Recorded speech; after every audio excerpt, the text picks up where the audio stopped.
Hello, good morning. कैसे हैं सब लोग? तो आ जाइए, आज हम लोग फिजिक्स के सेकंड चैप्टर में कुछ शुरुआत करते हैं। और मैं आपको एक जानकारी भी बता दूं कि क्वेश्चन सेकंड चैप्टर से कैसे कैसे आएंगे, है ना।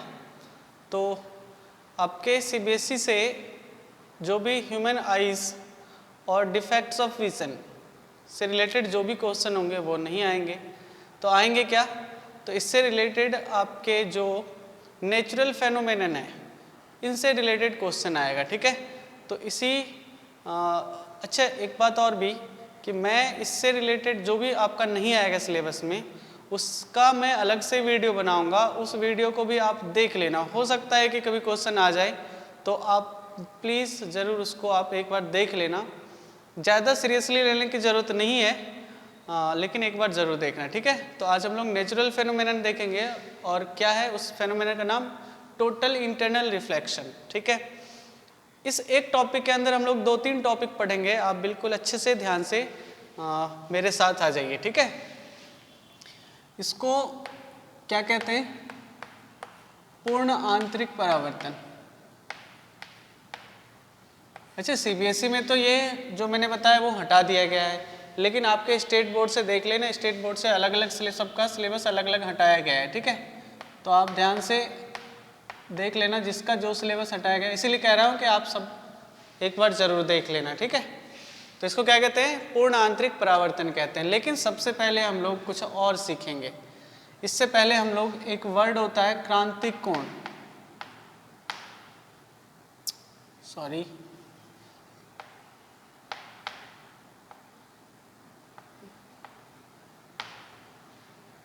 क्रांतिक कोण, इसे क्रिटिकल एंगल कहते हैं। ये इसी टॉपिक से रिलेटेड है, ठीक है। तो आपको इस चीज़ को पहले ध्यान से देखना है, ठीक है। अब ज़रा ये सोचो, इससे पहले आप एक बात और भी मैं बताऊंगा। अभी मैं 2 मीडियम ले रहा हूँ, ठीक है। एक फर्स्ट मीडियम है ये और ये सेकंड मीडियम है, ठीक है। तो आप जानते हो कि यदि मीडियम ये रेयर मीडियम है और ये डेंसर मीडियम है, तो आप जानते हो कि जो लाइट रेज है वो अपने पाथ से डेविएट हो जाती है। आप जानते हो ये बात। मीन्स इसे आना था इस रास्ते, लेकिन ये अपने पाथ से डेविएट हो जाती है, ठीक है।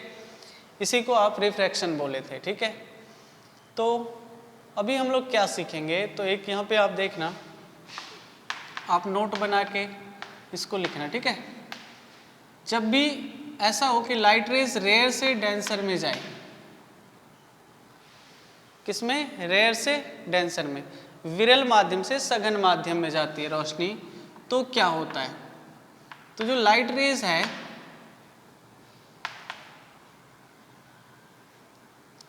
वो बेंड किधर हो जाती है?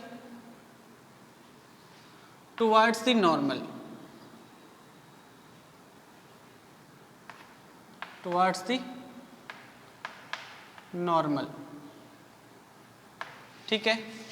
ये आप एग्जांपल यहाँ पे देख लो कि जब रेयर से डेंसर में जाती है लाइट रेज, तो ये नॉर्मल की ओर, मीन्स इससे पास आ जाती है, नॉर्मल की तरफ आ जाती है, ठीक है। यही मैंने आपको यहाँ पे लिखा है, ठीक है। Light rays bend towards the normal, ठीक है। लेकिन यदि इसका उल्टा होगा, मान लो ये डेंसर ही है और रोशनी इधर से जाने लगे, लाइट रेज इधर से पास कराए, तो ये आपका नॉर्मल है, ठीक है। ये नॉर्मल है, तो इसको जाना था इस रास्ते, लेकिन ये नॉर्मल से अवे हो जाती है। ये रोशनी कहाँ चली जाएगी? नॉर्मल से अवे। तो आपको इन बातों को ध्यान में रखना है। ये रेयर से डेंसर में जाने पर light rays bend towards the normal, but if light rays comes from denser to rare medium, सघन माध्यम से विरल माध्यम में आती है, तो क्या होगा? तो light rays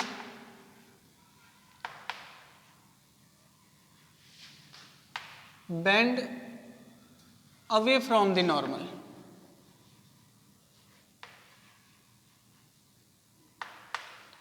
away from the normal.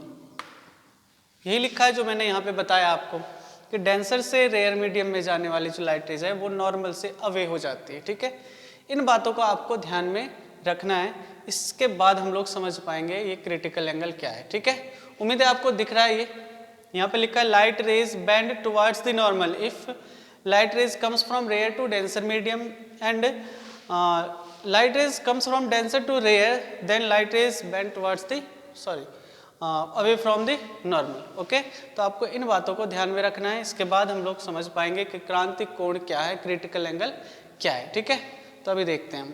ठीक है, तो आप इधर देखो, हमने मान लिया ये रेयर मीडियम है और ये डेंसर मीडियम है। ठीक है, और एक लाइट रेज को हम डेंसर मीडियम से रेयर मीडियम में ले चलते हैं। ठीक है, यहाँ पे आप नॉर्मल बना दो, ये आपका नॉर्मल है। तो आपने रूल क्या पढ़ा, जब डेंसर से रेयर में जाती है तो light rays away from the normal हो जाती है ना। तो आपको देखो जरा, ये लाइट रेज यहाँ जाना था, लेकिन ये अवे मीन्स इससे दूर चली जाती है, मीन्स लाइट रेज इधर चली जाएगी। ठीक है, ये तो आप जान गए, लेकिन अब खुद सोचो, अच्छा ये एंगल आई है, एंगल ऑफ इंसिडेंस है।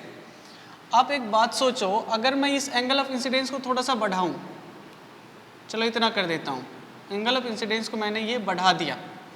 अगर एंगल ऑफ इंसिडेंस बढ़ा दिया तो आप क्या सोच रहे हो कि ये है एंगल ऑफ रिफ्रैक्शन। तो एंगल ऑफ इंसिडेंस बढ़ाएंगे तो एंगल ऑफ रिफ्रैक्शन भी बढ़ेगा, मीन्स लाइट रेज यहाँ से चली जाएगी कुछ, ये एंगल ऑफ रिफ्रैक्शन भी बढ़ गया। ठीक है, अगर थोड़ा सा और बढ़ा देंगे, ये आई हमने फिर से थोड़ा सा और बढ़ा दिया, तो आप ये तो सोचोगे कभी तो ऐसा सिचुएशन होगा कि ये लाइट रेज यहाँ से चली जाएगी, कभी ऐसा सिचुएशन, क्योंकि आर तो बढ़ना ही बढ़ना है, तो कोई ऐसा सिचुएशन तो होगा कि आई के लिए हम जैसे जैसे हम आई को बढ़ाते जाएंगे तो आई का एक वह मान तो होगा जिसके लिए आर कितना हो जाएगा, मीन्स जो रिफ्रैक्टेड रेज है वो कहाँ से चली जाएगी, इस लाइन से चली जाएगी। तो आप बोलोगे कि ये नॉर्मल है और ये इनके बीच का एंगल कितना हो जाएगा, 90 डिग्री हो जाएगा आर। तो ये जो सिचुएशन हुआ ना कि आई के लिए आप कुछ ऐसा मान लो जिसके लिए आर 90 डिग्री हो जाए, तो उस आई को आई नहीं कहते, उस आई को सी कहते हैं, और सी क्या है, क्रिटिकल एंगल है। ठीक है, तो आप क्या बोलोगे, क्रिटिकल एंगल किसे कहते हैं कि जब angle are becomes 90 degree then angle I is denoted by angle C and C is critical angle। समझ में आया आपको कि I का वह मान जो एंगल ऑफ इंसिडेंस है उसका कुछ ऐसा मान लें जिसके लिए एंगल R 90 डिग्री हो जाए, एंगल ऑफ रिफ्रैक्शन 90 डिग्री हो जाए, तो उस केस में आप एंगल I को एंगल C बोलोगे, और ये C क्या है, क्रिटिकल एंगल है। ठीक है, तो इसके लिए कुछ कंडीशन भी है, वो कंडीशन भी आपको जानना चाहिए। ये कंडीशन क्या है, तो पहला कंडीशन तो आपने देख लिया, एंगल आर कितना होना चाहिए, 90 डिग्री होनी चाहिए। चलो इसको सेकंड कंडीशन में मानते हैं, angle are must be 90 degree, जरूर होनी चाहिए 90 डिग्री। और दूसरी बात क्या जरूरी है कि लाइट रेज डेंसर से रेयर मीडियम में जानी चाहिए। लाइट रेज कहाँ से, डेंसर से रेयर मीडियम में, तभी तो ये दूर जाएगी, अदरवाइज अगर रेयर से डेंसर में तो ये पॉसिबल कभी नहीं है। ठीक है, तो लाइट रेज डेंसर से किस में जाने चाहिए, डेंसर से रेयर मीडियम में जानी चाहिए, ये भी जरूरी है। ठीक है, तो ये दो कंडीशन है आपके क्रिटिकल एंगल के लिए। ठीक है, इसका एक छोटा सा प्रूफ है, वो प्रूफ आप देखो जरा। अच्छा, आपने देखा होगा स्नेल साहब ने क्या बताया था, स्नेल साहब ने ये बताया था कि जब लाइट रेज रेयर से डेंसर में आती है तो क्या होता है, आपने पढ़ा था n बराबर sine i upon sine r होता है। आपने ये बात सीखा था कि जब लाइट रेज रेयर से डेंसर में आती है तो n sine i upon sine r होता है। ठीक है, ये हमारे स्नेल साहब ने बताया था, लेकिन यहाँ तो उल्टा हो रहा है, लाइट रेज कहाँ से, डेंसर से रेयर में जा रही है, तो आप क्या बताओगे कि sir n is equal to होगा sine r upon sine i। जब उल्टा होगा तो ऐसा उल्टा कर देंगे हम। तो जब n is equal to sine r upon sine i means ये रिफ्रैक्टिव इंडेक्स है n, तो आप बोलोगे कि सर r तो यहाँ 90 डिग्री है, तो आप r के जगह लिखोगे 90 डिग्री। और i क्या है, जब r 90 डिग्री हो जाए तो i c हो जाता है, ये भी हमने सीखा है। तो क्या आ गया, साइन 90 1 होता है और i तो साइन c हो गया है। तो जब क्रिटिकल एंगल का केस कभी भी आपको दिमाग में आए तो आप याद रखना कि ये जो रिफ्रैक्टिव इंडेक्स है अपवर्तनांक वो 1 अपॉन साइन c होता है। ठीक है, आपको इस बात को ध्यान रखना है। इससे रिलेटेड क्वेश्चन भी आता है, आपको दे देगा क्रिटिकल एंगल 45 डिग्री, तो आप लिख लोगे n 1 अपॉन साइन 45 और साइन 45 की वैल्यू होती है 1 अपॉन रूट 2, तो आप आंसर निकाल लोगे। ठीक है, कभी कभी ऐसा होता है कि c की वैल्यू कुछ ऐसा दिया होगा कि आप घबरा जाओगे। जैसे दे दिया मान लो c 63 डिग्री, तो आप सोचोगे 63 का तो वैल्यू मुझे पता ही नहीं है, लेकिन आप घबराना मत, क्वेश्चन में आगे देखना लिखा होगा हिंट में कि sine 63 is equal to 8 upon 9, कुछ भी दिया होगा मान, जो भी मान होता है। ऐसे कभी कभी मान दिए होते हैं, कभी दे दिया जाए 49 डिग्री, तो वहाँ भी आपको साइन 49 दिया होगा 0.75, तो ये वैल्यूज़ आपको दिए होंगे, इसलिए घबराने की ज़रूरत नहीं है और सिंपली आप सॉल्व कर सकते हो। ठीक है, तो ये क्रांति कोण क्रिटिकल एंगल का पंगा है। इसी को अगर आपने समझ लिया क्रिटिकल एंगल को, तो आप समझ लोगे जो पिछला हमने टॉपिक लिखा था टोटल इंटरनल रिफ्लेक्शन, उसको समझ लोगे। फिर से एक बार देख लो, क्रिटिकल एंगल क्या था कि इस आई एंगल ऑफ इंसिडेंस का एक ऐसा स्पेसिफिक मान वैल्यू जिसके लिए एंगल आर क्या हो जाए 90 डिग्री हो जाए, मीन्स लाइट रेज यहाँ से गुजर जाए तो एंगल आर 90 डिग्री हो जाएगा।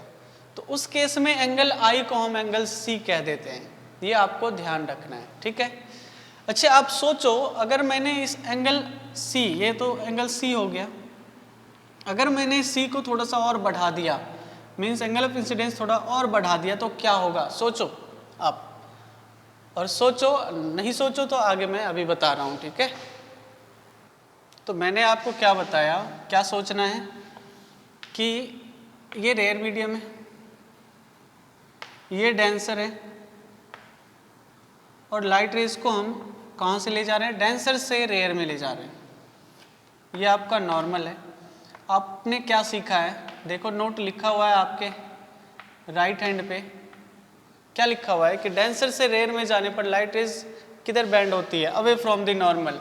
ये नॉर्मल है तो ये दूर हो जाएगी। ठीक है, अभी हमने पढ़ा था क्रांतिक कोण क्रिटिकल एंगल कि आई का कुछ ऐसा मान था जिसके लिए आर 90 डिग्री हो जाए, आर ये 90 डिग्री हो जाए। लेकिन अगर हम, अच्छा ये तो सी है, लेकिन यदि मैं एंगल आई को एंगल सी से बढ़ा दूं, आप ध्यान से देखना, angle i is greater than angle c, then what happen, अगर मैंने एंगल आई को बढ़ा दिया, इतना कर दिया, तो कुछ ऐसा सिचुएशन तो होगा जो पहले क्रिटिकल एंगल के केस में लाइट रेज यहाँ से जा रही थी वो इधर आ जाएगी। ऐसा संभव है या नहीं है? हमने आई को थोड़ा सा और बढ़ा दिया, क्रिटिकल एंगल से भी बढ़ा दिया, और क्रिटिकल एंगल वो था जिससे रोशनी कहाँ से जा रही थी, बिल्कुल 90 डिग्री पे से जा रही थी।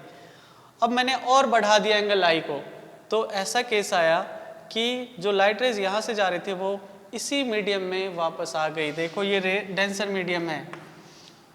अब जरा सोचो, आपने लास्ट टाइम क्या पढ़ा था रिफ्लेक्शन में कि बाउंसिंग बैक होती है रोशनी, जो लाइट रेज है, यहाँ पर भी वही सिचुएशन है। जो लाइट रेज है, जब हमने एंगल आई को एंगल सी से ग्रेटर किया तो ऐसा हुआ कि लाइट रेज दूसरे मीडियम में ना जाकर इसी मीडियम में बाउंस बैक हो गई है। देखो, तो जब angle i is greater than angle c, then light rays bounce back from its original medium, जो अपने ओरिजिनल मीडियम में है उसी में ये बाउंस बैक हो जाती है, और इसी फेनोमेनन को टोटल इंटरनल रिफ्लेक्शन कहते हैं। Total internal reflection.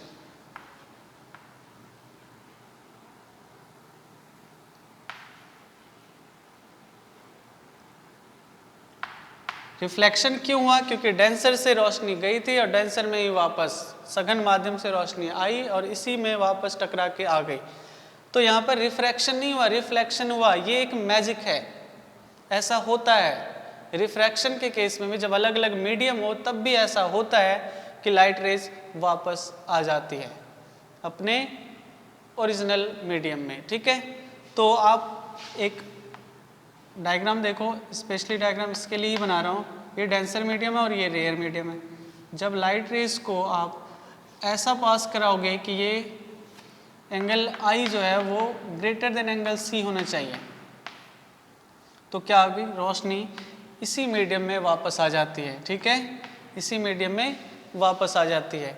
इस फेनोमेनन को क्या कहते हैं? आपका टोटल इंटरनल रिफ्लेक्शन, पूर्ण आंतरिक परावर्तन कहते हैं। ठीक है, तो आपको उम्मीद है समझ में आ गया होगा। इसके लिए जो कंडीशन है वो क्या है? जो कंडीशन है वो क्या है? तो फर्स्ट कंडीशन तो same as critical angle. Light rays कहाँ से कहाँ जानी चाहिए? डेंसर से रेयर में जानी चाहिए। सेकंड कंडीशन क्या है? देखो ये है second condition, angle i must be greater than angle c. ये दो कंडीशन है, आपको याद रखना है। ठीक है, और ये था total internal reflection. When angle I is greater than angle C, then light rays bounce back from its original medium. Okay, so this is total internal reflection. और कोई भी डाउट हो तो प्लीज़ आप फिर से मुझसे पूछ लेना, जब भी आप चाहो, कितनी बार भी पूछ लो आप। ठीक है, और थैंक यू, आज के लिए इतना ही।